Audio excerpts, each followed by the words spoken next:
I want to play you a copy of yesterday's Prime Minister's questions. It's very interesting. The tone and style of Kemi Badenoch, she was slightly improved, but not enough. It was her tone, her style. She was notably calmer. She was more collected at the start of the session. She avoided the impulsive and the defensive tone of her previous attempt. She's clearly had some training, but as pmqs progressed and the Labour jeers intensified, her composure faltered. And she focused on economic issues, particularly Rachel Reeves' CBI conference comments about not raising taxes or borrowing further.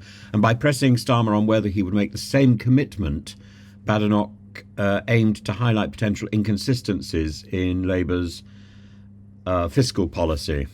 And this was a sharper and more specific line of attack than the broader and often ideological rhetoric that she'd previously employed.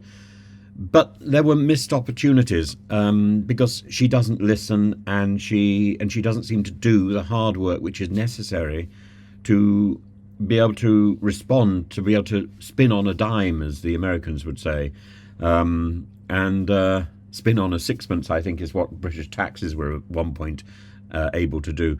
Her criticism of Labour policies often lacked substance because of this. Her attempts to portray Starmer as unprepared was they were undermined by her inability to present clear alternatives. Now, in a way, the opposition is not there to present alternatives; it's there to question the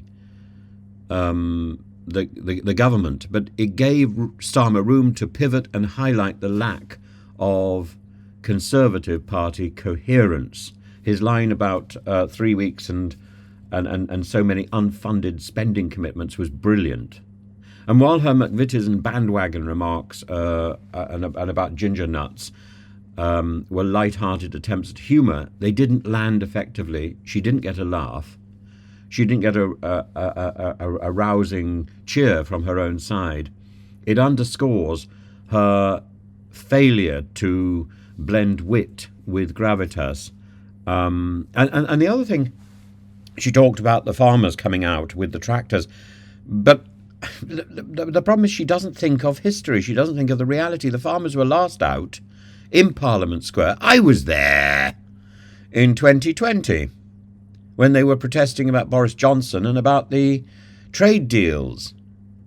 It's not new, the farmers coming out into Trafalgar Square. It's happened twice. Once against Starmer, once against Boris and the Conservative Party. And she tries to pretend these things don't exist.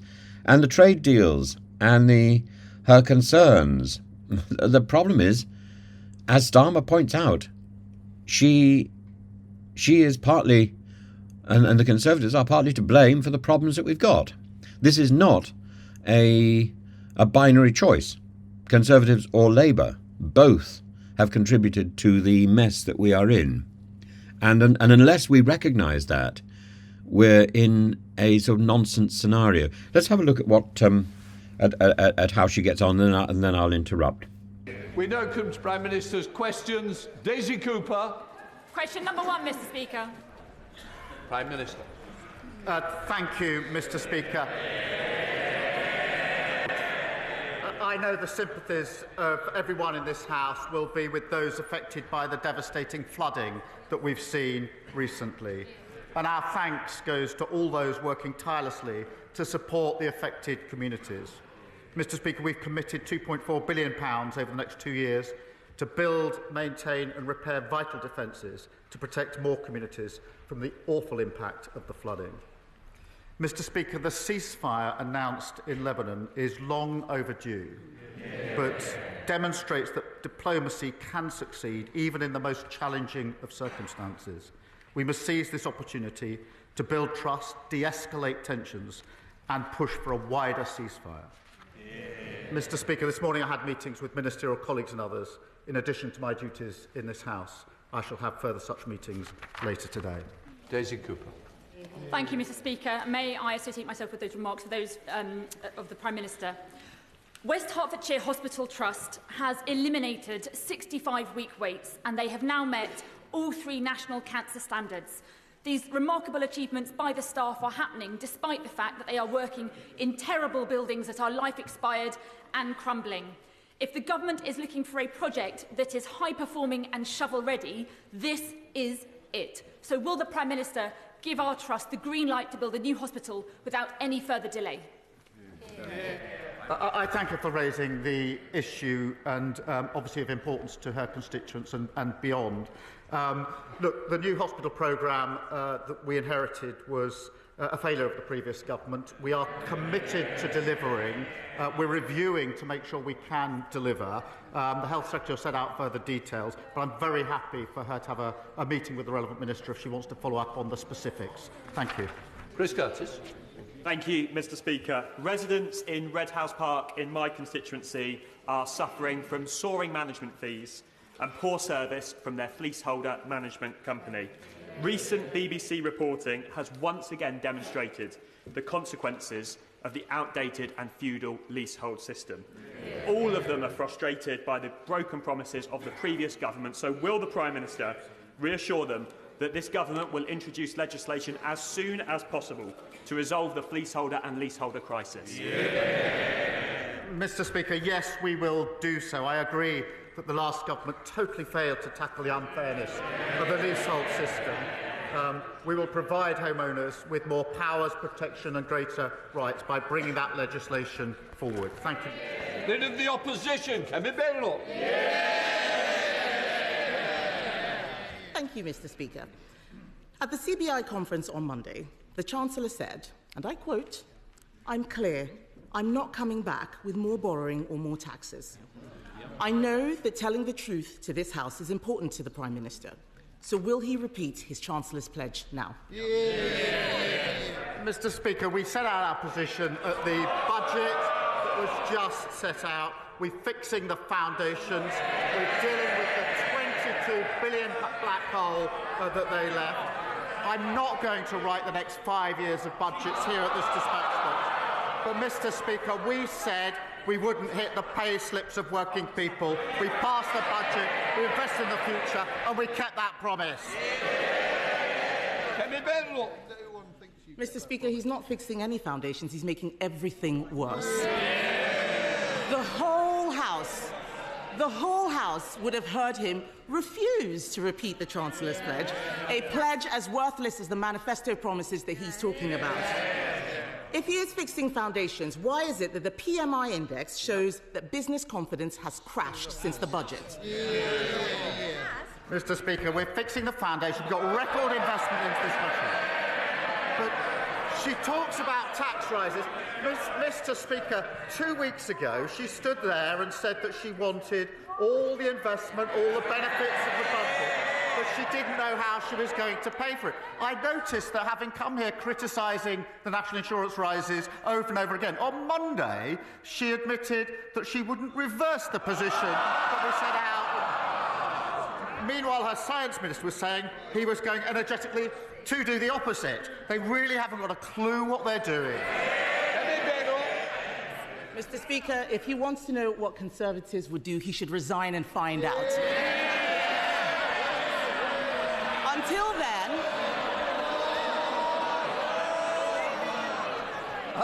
I'll decide when there's more. Mr. Speaker, until then, I'm the one asking the questions. There's a petition out there, 2 million people asking him to go.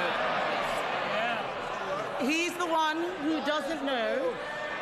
He's the one who doesn't know how things work. It is not government that creates growth, Mr. Speaker. It is business. His employment secretary, I don't see her here, she wants more young people in work. But businesses say they are cutting jobs because of the Chancellor's budget. His Deputy Prime Minister, she is not here. Her employment rights bill will stop businesses hiring. That's what they say. The CBI said on Monday that the dots of the government's policy don't join up. They're right, aren't they? Mr. Speaker, on Monday she said that she wouldn't reverse the increase in national insurance.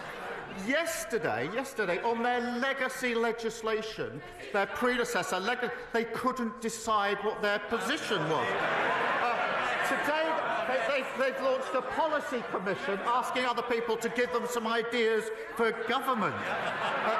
And she talks about a petition. We had a massive petition on the 4th of July in this country. We spent years taking our party from a party of protest to a party of government. They're hurtling in the opposite direction. What a load of nonsense, Mr. Speaker. We had a budget in March this year, and tractors were not blockading the streets of Whitehall afterwards.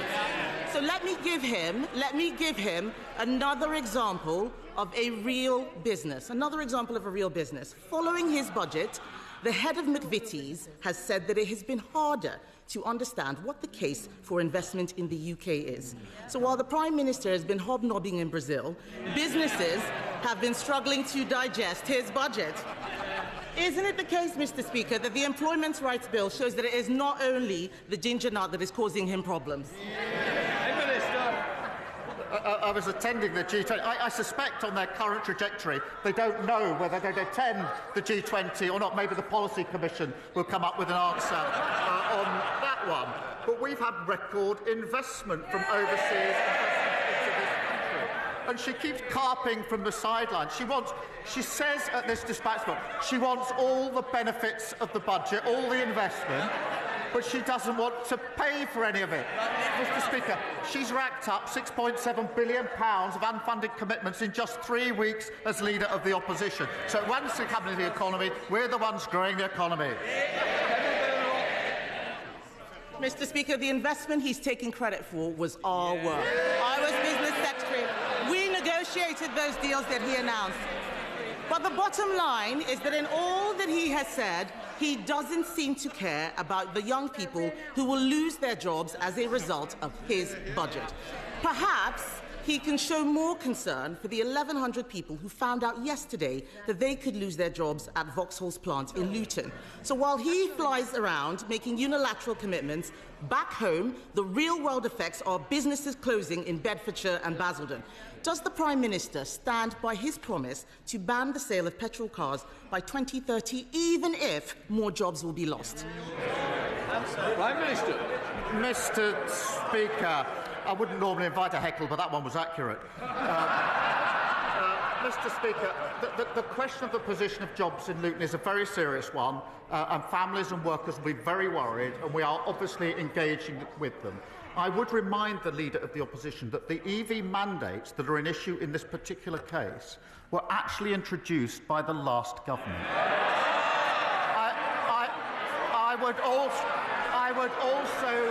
I would also remind her that she was the business secretary that introduced them. We're getting on with supporting those communities. She's shouting from the sidelines. Mr. Speaker, he clearly didn't read his briefing about the EV mandate. The fact is, we changed the date and made it easier for people. Everything he has done is attack people. The budget was an attack on farmers, an attack on workers, an attack on pensioners, an attack on the young, and an attack on thousands of charities and businesses across the country. The whole system is broken, Mr. Speaker, and he is making things worse. He is making things worse.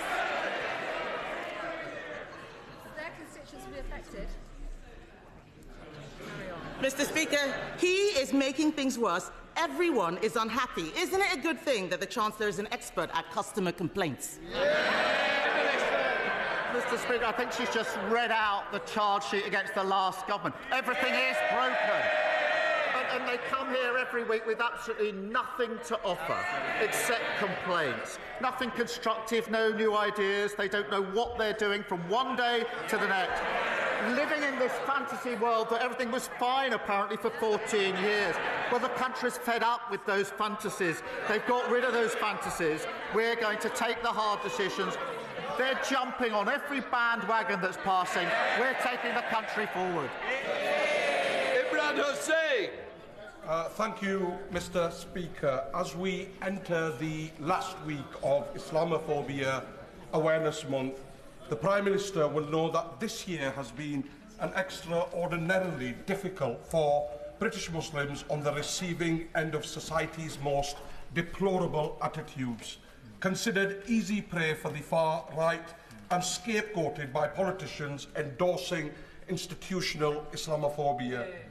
And the reality is this emboldening and normalisation of Islamophobia, as highlighted in a number of reports, led to the race riots we saw on the streets of Britain this summer, where mosques and those who are visibly Muslim were subject to despicable attacks, with many left fearing for their lives. So will the Prime Minister condemn those in public office and positions of power who actively promote Islamophobia? Will he commit to adopting a definition today? And will he further outline what concrete steps the government is taking to rip out Islamophobia at its roots, including in this place? Mr. Speaker, he's right to raise Islamophobia, and there's been a concerning rise in Islamophobia and anti-Semitism over recent months, and we are committed to tackling all forms of hatred, and we will work with others on an ongoing basis to make sure that we do. Thank you. Leader of the Liberal Democrats, Sir Ed Davey. Thank you, Mr. Speaker. Can I associate myself with the Prime Minister's remarks about the terrible impact of Storm Bert with all the flooding? Our thoughts are with all those affected, with thanks to our amazing emergency services. Mr. Speaker, Christine's father was told that he needed end-of-life care, but after a few days it was removed due to funding cuts. He was told that he wouldn't get it, and he died a few weeks later in excruciating pain. Christine said it was terrible to watch him suffer. Does the Prime Minister agree that whatever the House decides on Friday, it is urgent that we improve access to high-quality end-of-life care? And will he make that a key focus of the 10-year NHS plan? And will he commit now to protect hospices from the national insurance rise? I thank you for raising that case, and I think the thoughts of the whole House with the family involved. And, Mr. Speaker, obviously there's a very important vote on Friday, but whichever way that vote goes, we must invest properly in care across our health service, and that's why, in addition to putting the NHS back on its feet, we're putting forward a 10-year plan to make sure the NHS can give the care that everybody would expect across the spectrum, including end-of-life care. Sir Ed Davey. Can I thank the Prime Minister for that reply, and I hope we'll hear more from ministers, particularly on hospices and national insurance, in days to come. Turning to the cost of living crisis, on Friday, Ofgem said that in January, energy bills would go up again after last month's 10% rise. Millions of people are really worried about how they're going to make ends meet this winter, not least hundreds of thousands of pensioners who are in poverty but above the pension credit limit, who will now lose winter fuel payments. So with energy bills going up again, will the Prime Minister reconsider and restore winter fuel payments? Well, Mr. Speaker, obviously the whole House is concerned about energy bills, which are actually lower this year than they were last year. The long-term way to deal with this is clean power by 2030, to make sure we drive those energy bills down on a permanent basis. And that's what we will do. On the winter fuel allowance, he knows very well what the government's position is, and I've rehearsed it, indeed, with him many times. Thank you, Mr. Speaker. Antisocial behaviour involving modified and off-road bikes is a menace that has a huge impact on communities like mine in Sunderland. While I welcome the work Northumbria Police do in partnership with our council on this issue, they need stronger powers and more resources. Can the Prime Minister outline how he will back the police to tackle the misery caused by intimidating and downright dangerous antisocial behaviour on bikes? Well, I thank him for raising this, because antisocial behaviour affects so many people. Sometimes it's described to me as low level. It isn't in the impact it has, particularly when it comes to off-road bikes. And that's why we're implementing tough new respect orders, which will give powers to the police, including powers to seize off-road bikes, but crucially adds a power of arrest for breach of the orders, something that's been missing in recent years. So we will tackle this because it blights communities across the country. Stephen Flynn. Thank you, Mr. Speaker. As everyone in the House will be aware, we're currently in the middle of BBC Anti-Scam Awareness Week. And of course, the advice in that context is always simple. If you see a scam, you should report it. So with that in mind, can the Prime Minister advise the House? Is he aware of anyone who's promised to reduce energy bills only for them to increase? Is he aware of anyone who promised to back business only to tax business? And is he aware of anyone who promised to protect pensioners only to pick their pockets for their winter fuel allowance? Well, it's very good to see. Sorry. The gallery will not clap and not interrupt the proceedings. Prime Minister. Well, Mr. Speaker, I'm very glad to see him in his seat in this House, as I'm sure many of his colleagues in Scotland share that sentiment. What I can point to is a government in Scotland that promised to take Scotland forward and took them backwards. So I can identify the first one. It's right there. Daria Ali. Now, the big standout today, or yesterday, was Stephen Flynn's question, which we'll come to in a second. Flynn's sharp critique. This was the highlight of Parliament PMQs. Using the context of Scam Awareness Week, how would anybody know that it was scam awareness? He deftly draws parallels between political promises and scams, and his line asking Starmer if he knows anyone who promised to lower energy bills, then raise them, was incisive, witty and resonant. And he shows the sort of wit, the sort of pleasure at the debating scenario that is completely lacking in Kemi Badenoch, completely lacking. And Flynn's question disrupted the usual PMQ's rhythm and momentarily shifted the focus away from the Badenoch-Starmer exchange, relief, and the SNP leader once again demonstrates his knack for succinctly framing the failures of both major parties. Utterly Thank brilliant. you, Mr. Speaker. November marks Islamophobia Awareness Month. Last year, the United Nations Human Rights Council adopted a resolution condemning the desecration of religious texts, including the Quran, despite opposition from the previous government. Acts of such mindless desecration only serve to fuel division and hatred within our society. Will the Prime Minister commit to introducing measures to prohibit the desecration of all religious texts and the prophets of the Abrahamic religions?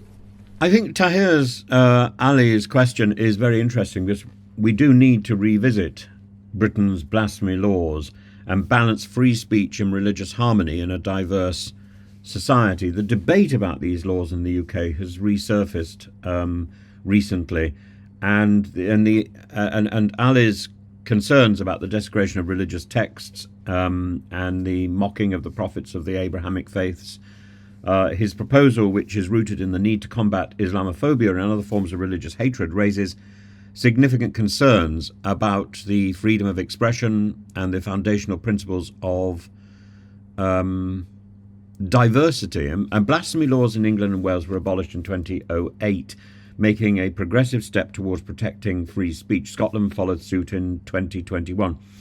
These decisions reflected a recognition that blasphemy laws were incompatible with modern values of open dialogue and critique. But such incidents as the Batley Grammar School controversy and the Quran damage in Wakefield reveal tensions between protecting religious sensitivities and upholding the opportunities for free expression. And to hear Ali's remarks during Islamophobia Awareness Month highlight the alarming rise in anti-Muslim hate crimes, and Tell Mama UK reported nearly 5,000 incidents in the last year, the highest annual figure in 14 years. So addressing this rise is imperative, but conflating the fight against Islamophobia with the reintroduction of blasphemy laws risks undermining freedoms that are central to British democracy.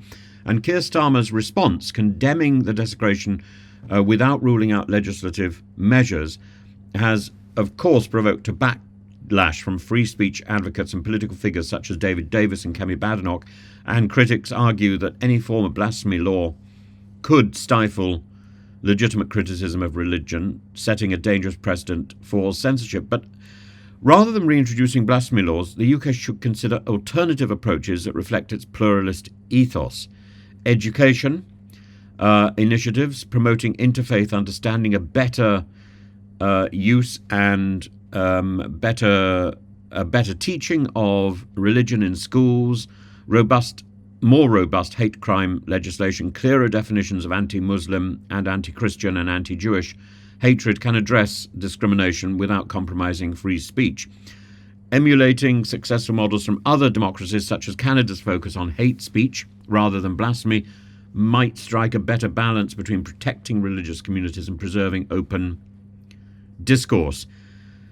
As a diverse and pluralist society, the UK must ensure that its legal framework neither alienates minority communities nor curtails the fundamental rights of freedom of expression. And the challenge lies in crafting policies that unite rather than divide, and that encourage understanding rather than fostering ignorance, mutual respect, and open dialogue. So blasphemy laws are not necessarily the answer. Promoting a better understanding, enforcing existing hate crime legislation are far better tools for building a cohesive and inclusive society. But overhauling the religious studies lessons, whatever acronym they go under at the moment, it doesn't really matter. But this was my subject often in schools. I've been into schools. I've taught from the curriculum that currently exists, and it's useless, and it doesn't do the job. Religions are not defined by their rites of passage. That's a that's a silly and a limited way forward. It's a way in. It's one way that rather limited teachers and syllabus setters have found to identify links between the differing religions, but there are better ways. I think looking at the religions theatrically, looking at the imagery, looking at religions architecturally, looking at the texts of religions would be an excellent idea, and looking simply at these rites of passage is not the best way forward, particularly when some rites of passage are forced to try and make the various religions cohere, which they don't necessarily, and recognizing the range of thought and the different thoughts and the cultural contributions that these religions have made to our collective literary and artistic inheritance. I think that's a route forward, and it also prepares students, particularly for going on into A-level and looking at great literary texts like Dickens and Shakespeare, which are almost impossible to comprehend without some understanding of the King James Bible and the Christian traditions. You can't read Dante or Chaucer without an understanding of the Christian texts in the Bible. And I think we also need to look at the diversity of Christian traditions and the diversity of Islamic traditions, particularly, because they impact our real world understanding. I think children should be able to emerge from their early secondary school. By the time they get to GCSEs, they should know the difference between Shia and Sunni, and they should know the difference between Catholic and Protestant and Orthodox. I think as a bedrock understanding, it would be great if they also had some basic understanding of the diversity of Jewish traditions, and again that would help. That would help greatly with an understanding of current Middle Eastern crises and the discussion about Israel particularly, because to be Israeli is not necessarily to be Jewish. To be Jewish is not necessarily to be supporting Israel, and it is the job of our schools to equip children and then adults for this multi-faith society. And I think at the same time as looking at differing forms of religious expression, a good basic religious education should also look at the differing forms of atheism and the differing traditions of atheism.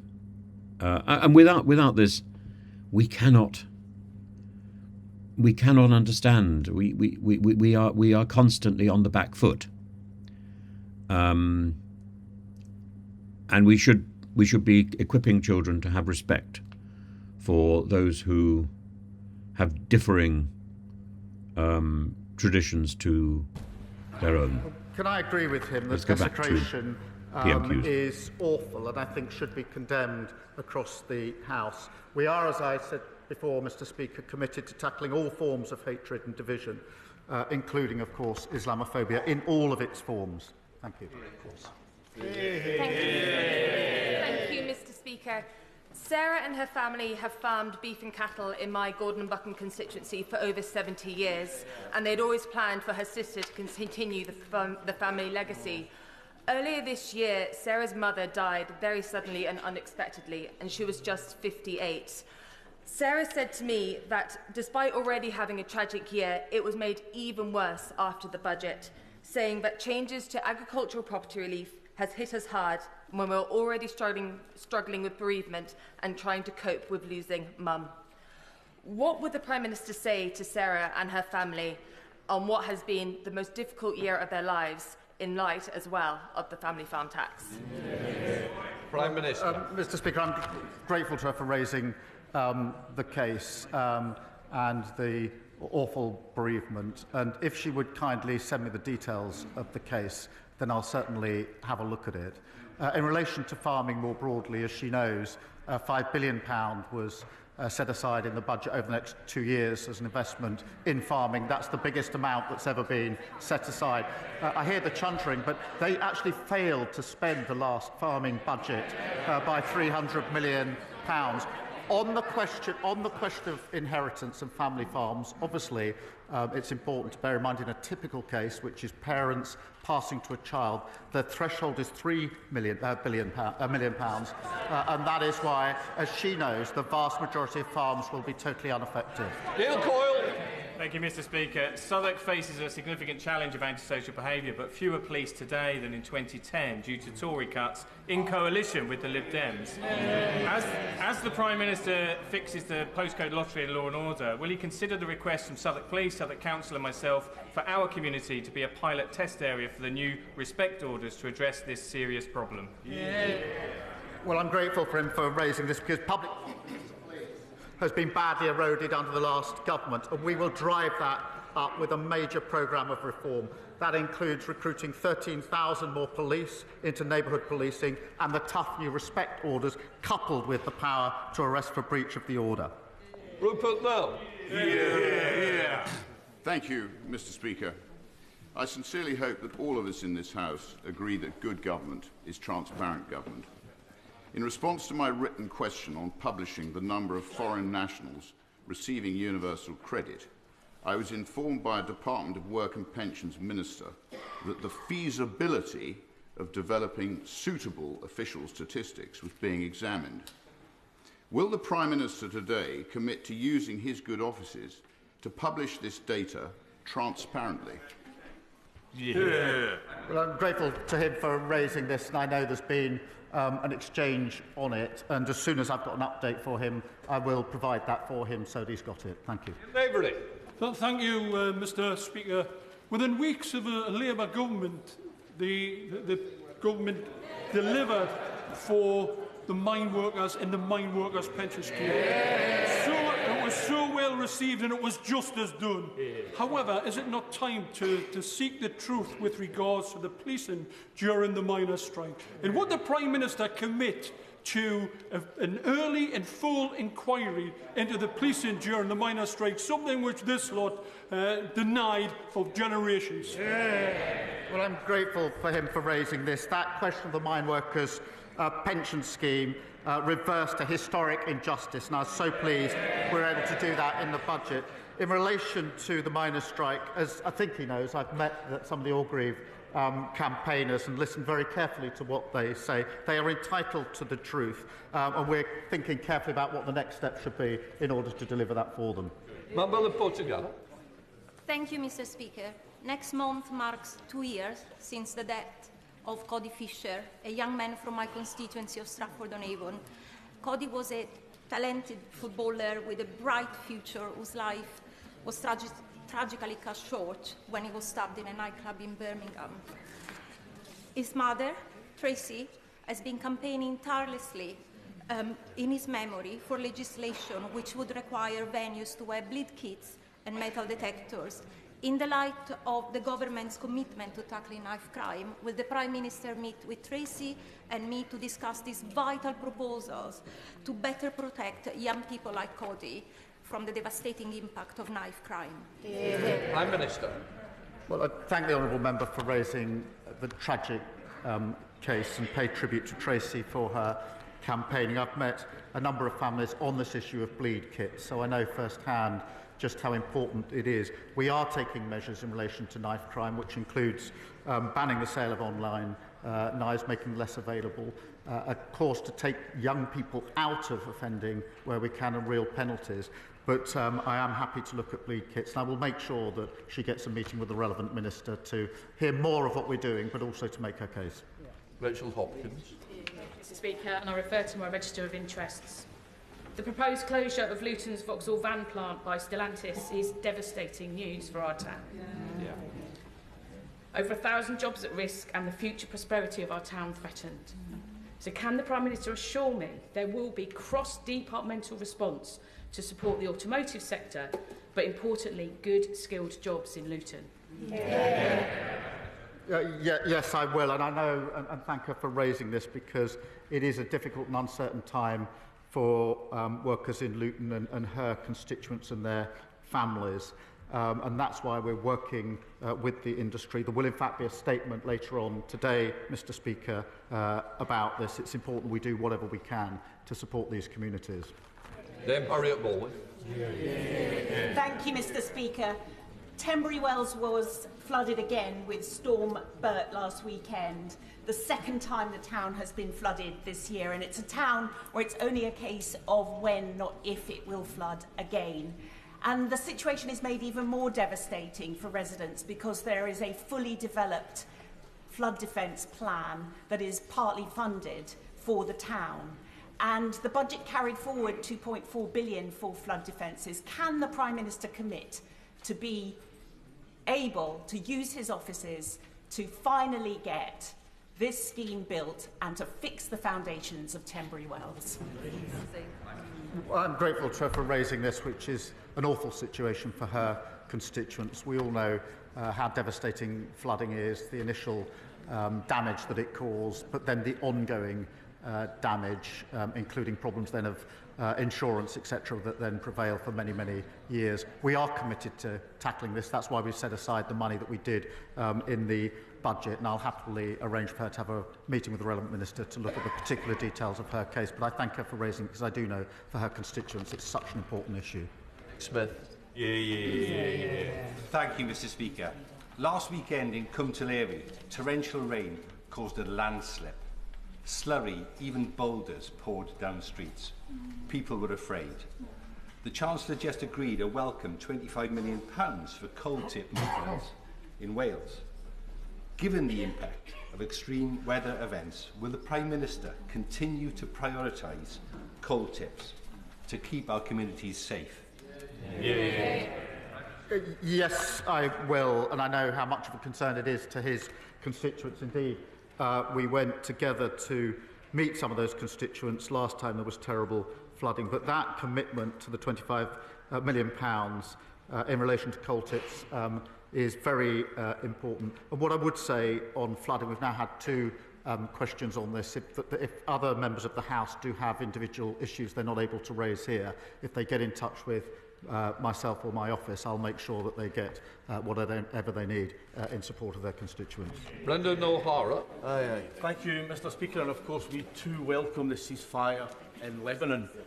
But now that arrest warrants have been issued for his allies, Netanyahu and Gallant, the Prime Minister's determination to supply Israel with the weapons it requires to carry out its atrocities in Gaza, which has always been morally repugnant, is now completely untenable.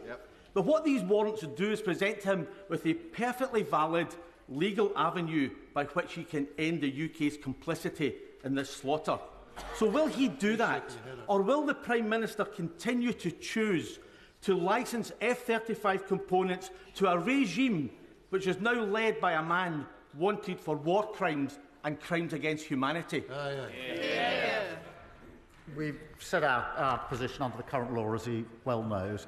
I've set out my position very, very clearly in relation to the sale of capability to Israel to defend itself against attacks such as those from Iran. And I'm very clear that we'll continue to do so. Catherine Atkinson. Thank you, Mr Speaker. Derby City Centre is turning the page on 14 years of Conservative decline. With a new performance venue, a new business school and restored market hall. But across the country we see too many empty shops and quiet high streets. This budget is putting more money into the pockets of working people to spend supporting local businesses. Will the Prime Minister commit, contrary to Conservative scaremongering, to support and protect small businesses that are the beating heart of our high streets? They can chanter all they like. She's describing their legacy. She's describing their legacy. We are turning that around. We're supporting small businesses. We're supporting the high street. We're rebuilding our country as they go backwards. David Reid. Thank you, Mr Speaker. My constituents in Exmouth and Exeter East and our neighbours across the South West are understandably concerned about the rail disruption and potential economic damage that the HS2 construction at Old Oak Common will cause to our region for at least the next 7 years. So will the Prime Minister please commit to producing a full mitigation plan as soon as possible to address these issues and to ensure that the South West does not lose out? Prime Minister. I'm grateful to him for raising the issue, which is of real importance to his constituents, and we have committed £30 million to mitigate the impact of the construction at Old Oak Common. Local services will be unaffected, and current plans will see services run between Exeter and London Euston. But I'm very happy again to arrange a meeting with the relevant minister if he wants that, in order to follow up on the particular concern of his constituents. Thank you, Mr Speaker. After 14 years of the Tories, our criminal justice system is on its knees, leaving just 4.4 of domestic assault cases recorded by the police, resulting in a conviction. With Monday just gone being the International Day of the Elimination of Violence Against Women, can the Prime Minister tell us what he's going to do to ensure the criminal justice system works for women and girls in North West Leicestershire and beyond? Well, she's right to say the criminal justice system was broken by the last government, like everything else that they touched in the 14 years. Mr Speaker, we take this extremely seriously. We've made a commitment to halving violence against women and girls. We're taking a number of measures in relation to that, piloting, for example, domestic abuse protection orders and making it clear we will introduce a standalone offence of spiking. These are some of the measures. some of the measures which, frankly, we ought to be able to work across the House on because the issue is of such importance. Matt Weston.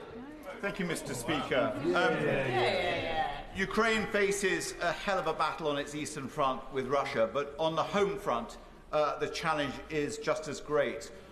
Just facing a harsh winter, just last week it was reported that 80% of its energy infrastructure is either damaged or destroyed. They desperately need power generators and associated equipment. So will the Prime Minister agree to meet with me to discuss the provision of energy aid to this important ally, Ukraine? Prime Minister.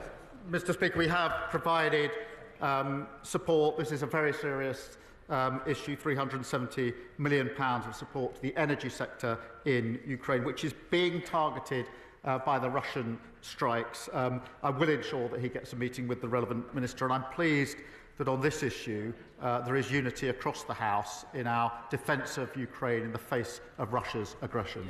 Alex Brewer. Thank you, Mr. Speaker. After years of neglect under the previous Conservative government, GP surgeries and across North East Hampshire they are preparing now for huge bills to pay increased employer national insurance contributions.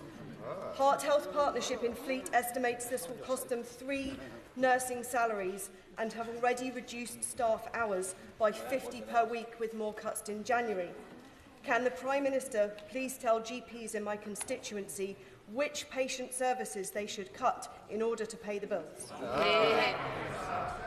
Mr. Speaker, she's absolutely right that the NHS was broken by the last administration. And the Darcy report makes that absolute... They should hang their heads in shame, frankly. We are providing in the budget £22 billion of additional funding this year for our NHS. That's a huge investment in our NHS, which is much welcomed across the NHS, much needed across the NHS. We will, of course, work with GPs and consult the sector on the services they provide and the money that they're entitled to in return. And all of that funding will be confirmed in the usual way. Johnny Maynard. Thank you, Mr. Speaker. We recognise that Labour is determined to defend the economically disastrous Conservative policies of being outside the customs union and single market. However, does the Prime Minister agree with the principle that where it is in our country's interest to maintain alignment with EU standards so we can better sell our products internationally, we align, and where it is in our interest to diverge, we diverge?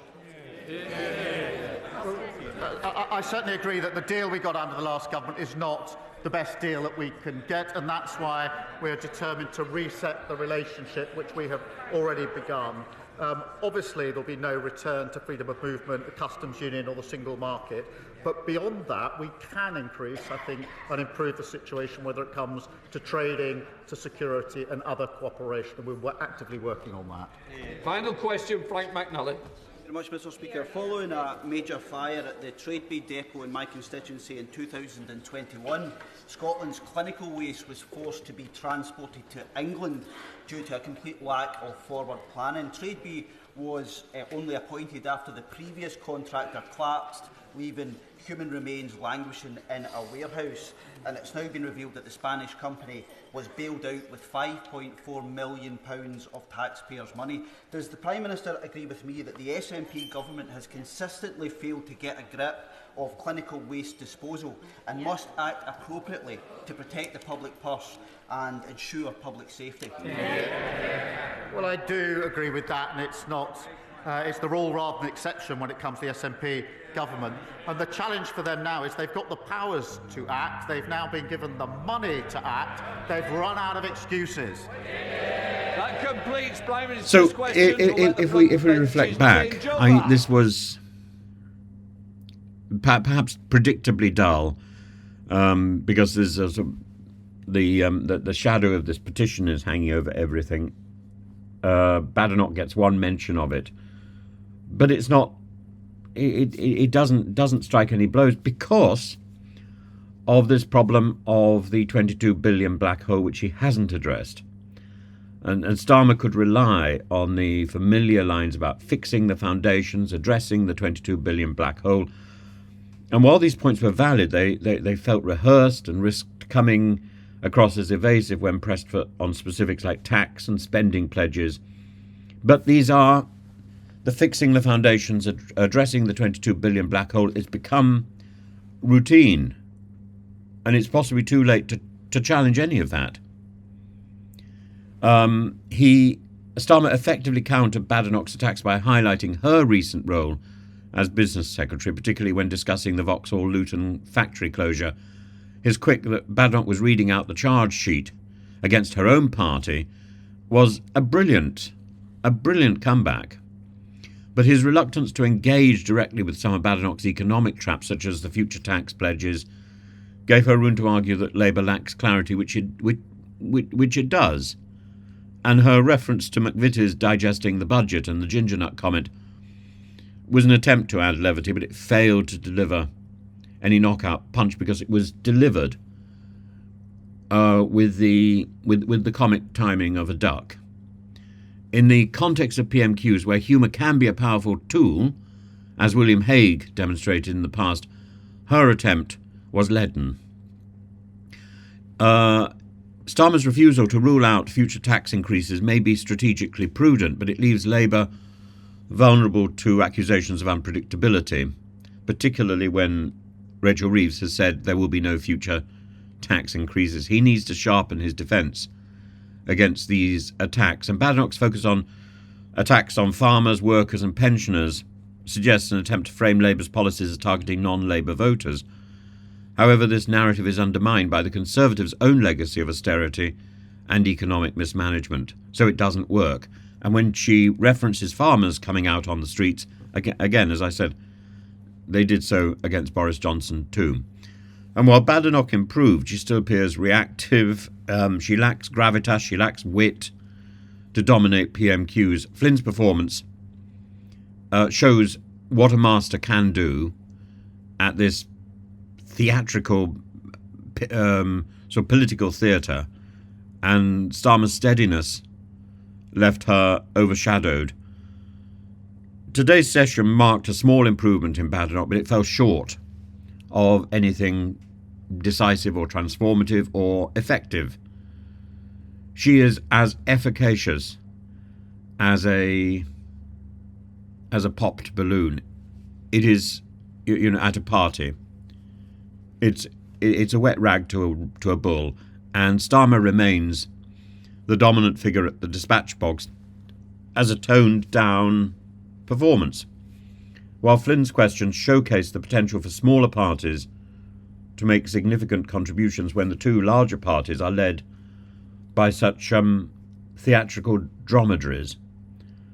Badenoch will need more than sound bites and half-hearted humour that's been written by somebody else to establish herself as a credible opposition leader. At the moment, she is as credible as a farmyard animal caught in the mud. It's uncomfortable just looking or listening to her. It's embarrassing that this is His Majesty's loyal opposition. This is an obstacle to be surmounted, and Starmer tackles it easily. I mean, it's as if he's, in terms of the farming imagery, he's got his wellies on and he's just hopping around it. It is of no consequence. It's flapping around. It's like an animal caught in the mud and still thinking that's important. Kemi Badenoch is demonstrably not important. And if this is all the Conservative Party can put up, it should shut up, because it's not doing its job. And she definitely is not. She's not preparing, she's not effective, she's not interesting.